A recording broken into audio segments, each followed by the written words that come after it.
Halo Powders, halo juga teman online. Kenalin, nama saya Kani Nur Fijrianti, salah satu mahasiswi di Universitas Negeri Jakarta, tepatnya dari program studi pendidikan guru pendidikan anak usia dini. Kali ini saya mau berbagi ilmu yang sudah saya dapat selama 1 semester mengikuti mata kuliah profesi pendidik dan tenaga kependidikan yang diajari oleh Ibu Indah Juniasi SPD MPD. Tapi video ini bakal lebih fokus kepada profesi pendidik. Sebelumnya, apa sih profesi itu? Menurut KBBI, profesi adalah bidang pekerjaan yang dilandasi pendidikan keahlian tertentu seperti keterampilan, kejujuran, dan sebagainya. Bisa dibilang bahwa profesi adalah pekerjaan yang membutuhkan pelatihan dan penguasaan terhadap suatu pengetahuan khusus. Suatu profesi biasanya memiliki asosiasi profesi, kode etik, serta proses sertifikasi dan lisensi yang khusus untuk bidang profesi tersebut. Seseorang yang memiliki suatu profesi tertentu disebut profesional. Walaupun begitu, istilah profesional juga digunakan untuk suatu aktivitas yang menerima bayaran sebagai lawan kata dari amatir. Contohnya adalah petinju profesional menerima bayaran untuk pertandingan tinju yang dilakukannya. Sementara olahraga tinju sendiri umumnya tidak dianggap sebagai suatu profesi. Jadi, sebuah profesi bisa dikatakan profesional jika ia sudah memiliki harga atau bayaran atas apa yang dilakukannya. Ciri profesi, secara umum ada beberapa ciri atau sifat yang melekat pada profesi, yaitu yang pertama, adanya pengetahuan khusus yang biasanya keahlian dan keterampilan ini dimiliki berkat pendidikan, pelatihan, dan pengalaman yang bertahun-tahun. Yang kedua, adanya kaidah dan standar moral yang sangat tinggi. Hal ini biasanya pelaku profesi mendasarkan kegiatan pada kode etik profesi. Yang ketiga, mengabdi pada kepentingan masyarakat. Artinya, setiap pelaksanaan profesi harus meletakkan kepentingan pribadi di bawah kepentingan masyarakat. Yang keempat, ada izin khusus untuk menjalankan suatu profesi. Setiap profesi akan selalu berkaitan dengan kepentingan masyarakat, di mana nilai-nilai kemanusiaan berupa keselamatan, keamanan, kelangsungan hidup, dan sebagainya. Maka untuk menjalankan suatu profesi harus terlebih dahulu ada izin khususnya. Yang kelima, kaum profesional biasanya menjadi anggota dari suatu profesi. Apa aja sih contoh profesi? Contoh profesi adalah pada bidang hukum, kedokteran, keuangan, militer, teknik, desainer, dan tentu saja pada bidang pendidikan. Salah satu contohnya seperti pendidik atau guru. Lalu, apa definisi dari pendidik dan apa tugas serta fungsi pendidik? Mari kita lihat PPT yang sudah saya buat. Tada!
Selanjutnya, kita akan membahas tentang kualifikasi dan kompetensi guru atau pendidik. Dalam Peraturan Pemerintah Nomor 19 Tahun 2005, Pasal 28 Ayat 2, kualifikasi akademik diartikan sebagai tingkat pendidikan minimal yang harus dipenuhi oleh seorang pendidik dibuktikan dengan ijazah dan atau sertifikat keahlian yang relevan dan sesuai ketentuan perundang-undangan. Dan berikut ini adalah kualifikasi akademik yang sudah saya rangkum dari peraturan yang berlaku yang ada di Indonesia.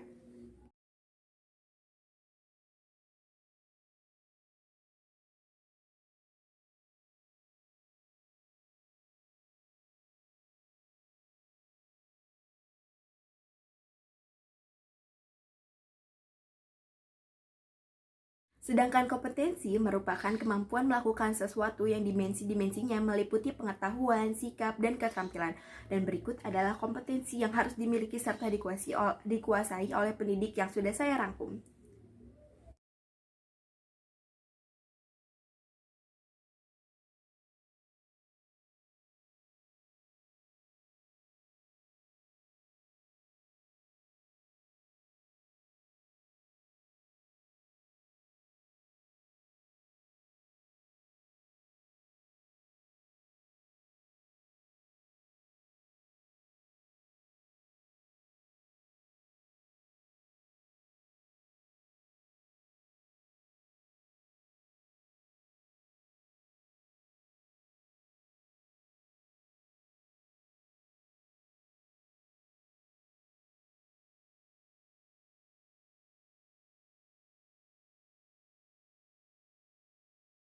Ingat nggak? Tadi saya bilang kalau profesi biasanya memiliki kode etik dan guru atau pendidik harus mematuhi kode etik yang ada. Sebenarnya, apa itu kode etik? Kode etik adalah norma-norma yang harus diindahkan oleh setiap anggota profesi di dalam melaksanakan tujuan profesinya dan dalam hidupnya di masyarakat. Kode etik hanya dapat ditetapkan oleh suatu organisasi profesi yang berlaku dan mengikat para anggotanya, tidak boleh perorangan.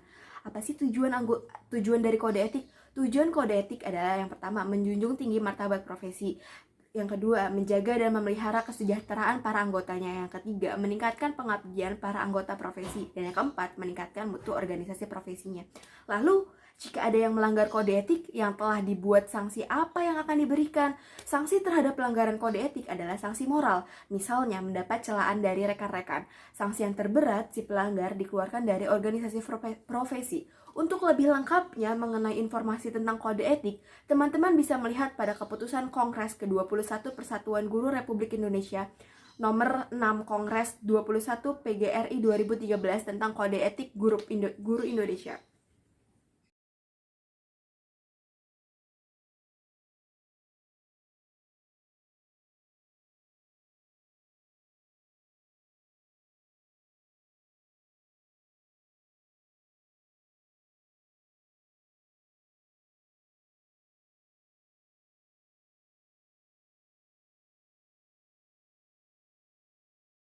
Berbicara mengenai profesi, pasti tidak akan jauh dengan organisasi profesi yang harus diikuti oleh seorang guru. Kalian penasaran gak sih apa saja organisasi profesi yang bisa diikuti oleh guru?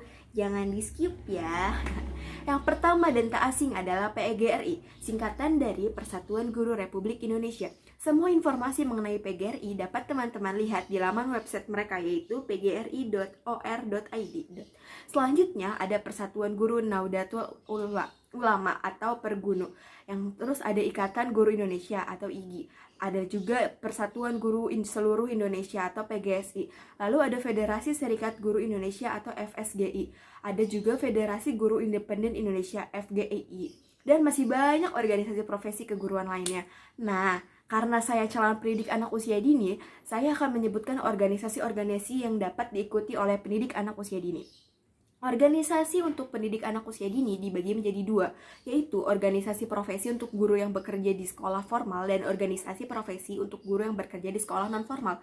Untuk organisasi profesi di sekolah non-formal, yang pertama ada Gabungan Organisasi Penyelenggaraan Taman Kanak-Kanak Indonesia atau GOPTKI.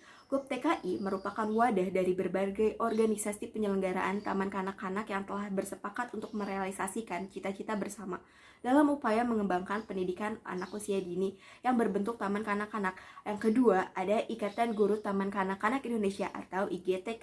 Yang ketiga, Ada Ikatan Guru Raudatul Atfal atau IGRA. Yang dimaksud dengan IGRA ini adalah organisasi profesi yang merupakan wadah pembinaan dan kerjasama atas kepala dan guru Raudatul Atfal, Bustanul Atfal, dan Tarbiyatul Atfal untuk menyamakan visi, misi, dan persepsi dalam penyelenggaraan pendidikan prasekolah di lingkungan Departemen Agama.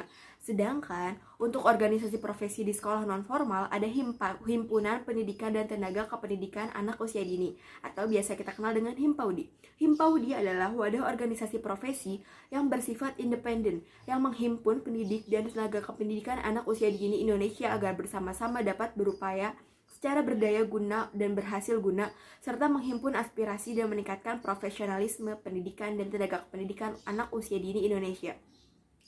Semua organisasi profesi pendidik PAUD ini sifatnya berjenjang. Maksudnya adalah anggota kecamatannya terdiri dari guru-guru anak usia dini sekecamatan. Yang di tingkat wali kota berasal dari pengurus yang ada di tingkat kecamatan. Untuk anggota di tingkat provinsi terdiri dari pengurus-pengurus yang ada di tingkat wali kota. Dan untuk yang nasional berasal dari pengurus tingkat provinsi se-Indonesia. Sayangnya, untuk informasi lebih lanjut mengenai organisasi profesi kepautan ini sebenarnya agak sulit untuk dicari karena mereka tidak memiliki website pusat resmi yang aktif kecuali untuk Gov.tki. Teman-teman bisa lihat di https://dppgoptki.com. Selain berskala nasional, organisasi profesi pendidik ada yang berskala internasional juga loh. Untuk organisasi profesi internasional untuk profesi guru PAUD yang paling tidak asing adalah National Association for the Education of Young Children atau NAESI. NAESI adalah organisasi keanggotaan profesional yang bekerja untuk mempromosikan pembelajaran awal berkualitas tinggi untuk semua anak kecil dari lahir hingga usia 8 tahun. Dengan menghubungkan praktik, kebijakan, dan penelitian anak usia dini. Info lebih lanjut mengenai NAESI dapat dilihat pada https://naesi.org. Dan masih ada organisasi internasional lainnya. Selanjutnya, teman-teman ingat tidak dengan slides PPT tentang definisi dan tupoksi pendidik yang sudah saya tampilkan tadi? Di salah satu slide-nya, tepatnya yang berjudul Peraturan Menteri Pendidikan Nasional nomor 35 tahun 2010 bab 2 tugas utama dan pengaturan tugas guru bagian A tugas utama, salah satu rincian kegiatan guru kelas dan mata pelajaran adalah melaksanakan pengembangan diri. Apa sih maksudnya? Kenapa guru harus melakukan pengembangan? Apakah jika kita sudah memiliki sertifikat kita tetap harus melakukan pengembangan? Nah, pengembangan dan peningkatan kompetensi bagi guru yang sudah memiliki sertifikat pendidik dilakukan dalam rangka menjaga agar kompetensi keprofesionalnya tetap sesuai dengan perkembangan ilmu pengetahuan, teknologi, seni, dan budaya atau olahraga. Pengembangan dan peningkatan kompetensi dimaksudkan dilakukan melalui sistem pembinaan dan pengembangan keprofesian guru berkelanjutan yang dikaitkan dengan perolehan angka kredit jabatan fungsional. Pembinaan dan pengembangan keprofesian guru meliputi pembinaan kompetensi-kompetensi pedagogik, kepribadian, sosial, dan profesional. Sementara itu, pembinaan dan pengembangan karir meliputi penugasan, kenaikan pangkat, dan promosi. Menurut Peraturan Pemerintah Nomor 74 Tahun 2005 tentang guru mengamanatkan bahwa terdapat 2 jalur pembinaan dan pengembangan profesi guru, yaitu yang pertama, pembinaan dan pengembangan profesi, dan yang kedua, pembinaan dan pengembangan karir. Pembinaan dan pengembangan profesi guru meliputi pembinaan kompetensi pedagogi, kepribadian, sosial, dan profesional. Pembinaan dan pengembangan profesi guru sebagaimana dimaksud dilakukan melalui jabatan fungsional. Pembinaan profesi ini dapat dilakukan melalui supervisi, pelatihan, pendidikan, dan lanjutan. Macam-macam pengembangan profesi guru, ada pengembangan diri seperti diklat fungsional dan kegiatan kolektif guru. Lalu ada juga publikasi ilmiah yang meliputi presentasi di forum ilmiah, hasil penelitian, tinjauan ilmiah, tulisan ilmiah, artikel ilmiah, buku pelajaran, modul, diktat, buku dalam bidang pendidikan, karya terjemahan, buku pedoman guru. Dan ada juga tentang karya inovatif yang meliputi menemukan teknologi tetap guna, menemukan atau merincikan karya seni, membuat atau memodifikasi alat pelajaran, mengikuti pengembangan penyusunan, standar, pedoman, soal, dan sejenisnya. Pengembangan karir guru, banyak orang yang bilang, jadi guru mah gajinya kecil. Kalau kata guru saya, Bu Indah, kata siapa? Itu mah merekanya aja yang gak tahu gimana cara ningkatin karir mereka. Tahukah teman-teman bahwa jadi guru juga ada jenjang karirnya loh, yang bisa kita naikkan jika angka kredit yang kita kumpulkan sudah sesuai atau mencukupi. Nah, berikut adalah jabatan-jabatannya.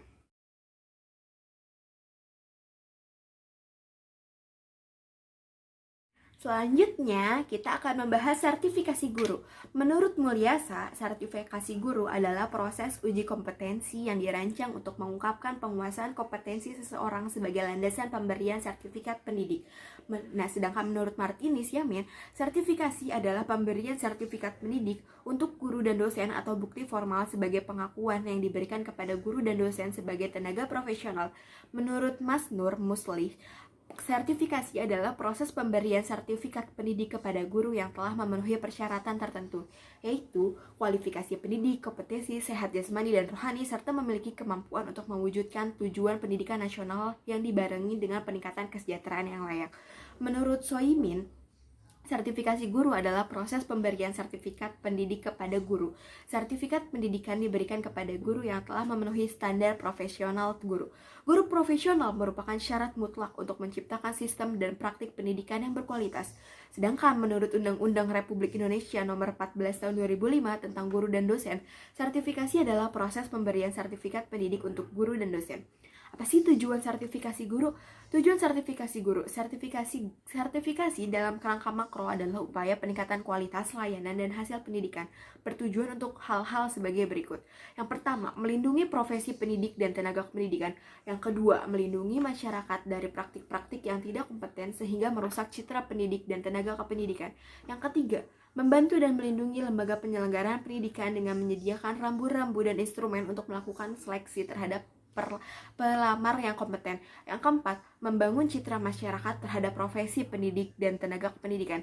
Yang kelima, memberikan solusi dalam rangka meningkatkan mutu pendidikan dan tenaga kependidikan. Sedangkan menurut buku panduan dari Kemendiknas, sertifikasi bertujuan untuk hal-hal sebagai berikut. Yang pertama, menentukan kelayakan guru dalam melaksanakan tugas agen pembelajaran dan mewujudkan tujuan pendidikan nasional. Yang kedua, meningkatkan proses dan mutu hasil pendidikan. Yang ketiga, meningkatkan martabat guru. Yang keempat, meningkatkan profesionalisme guru. Apa sih syarat peserta sertifikasi? Syarat peserta sertifikasi yang jelas harus memiliki kualifikasi minimal S1 atau D4. Yang kedua, yang bisa mengikuti sertifikasi adalah guru PNS dan non PNS pada sekolah negeri atau swasta. Alur sertifikasi adalah sebagai berikut. Yang pertama, guru yang telah ditetapkan oleh Dinas Pendidikan Kabupaten atau Kota dan mendapatkan nomor peserta sertifikasi guru menyusun dokumen portofolio, kemudian mengirimkan dokumen tersebut ke Dinas Pendidikan Kabupaten atau kedua. Yang kedua, ada Dinas Pendidikan Kabupaten dan atau Kota. Dinas Pendidikan Kabupaten Kota, mereka peserta sertifikasi guru kemudian menyerahkan dokumen portofolio ke perguruan tinggi penyelenggara sertifikasi guru untuk dinilai. Yang ketiga, perguruan tinggi. Perguruan tinggi yang ditetapkan pemerintah sebagai penyelenggaraan sertifikasi menilai portofolio guru. Dilakukan oleh asesor yang ditetapkan oleh perguruan tinggi melalui proses seleksi. Yang keempat, guru profesional mendapatkan sertifikasi pendidik dan nomor registrasi guru. Apabila nilai portofolio guru peserta sertifikasi mencapai angka minimal kelulusan, maka guru dinyatakan lulus berhak memperoleh sertifikat pendidik dan nomor registrasi guru profesional. Yang kelima, atau 5A, kegiatan melengkapi portofolio. Apabila hasil penilaian portofolio peserta sertifikasi belum mencapai angka minimal kelulusan, maka berdasarkan nilai portofolio, perguruan tinggi menetapkan untuk melakukan berbagai kegiatan yang berkaitan dengan peningkatan profesionalitas guru untuk melengkapi kekurangan portofolio. Tambahan portofolio dikirimkan ke perguruan tinggi melalui Dinas Pendidikan Kabupaten atau Kota. Untuk 5B, diklat profesi guru. Apabila hasil penilaian portofolio peserta sertifikasi belum mencapai angka minimal kelulusan, maka berdasarkan nilai portofolio, perguruan tinggi menetapkan untuk mengikuti pendidikan dan pelatihan diklat profesi guru yang diakhiri dengan evaluasi. Apabila peserta lulus evaluasi, maka akan memperoleh sertifikat pendidikan dan nomor registrasi guru profesional. 5C, evaluasi ulang. Apabila hasil dari evaluasi diputuskan belum lulus, maka peserta diberikan kesempatan mengikuti evaluasi ulang sebanyak 2 kali untuk materi diklat yang belum lulus saja. 5D, belum lulus 2 kali evaluasi ulang.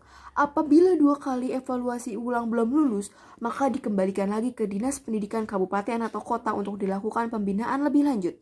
Dan berikut adalah sertifikasi guru dalam jabatan. Sekian dari saya, kurangnya mohon maaf, semoga bermanfaat. Sampai berjumpa lagi, bye Pauters dan teman online, bye.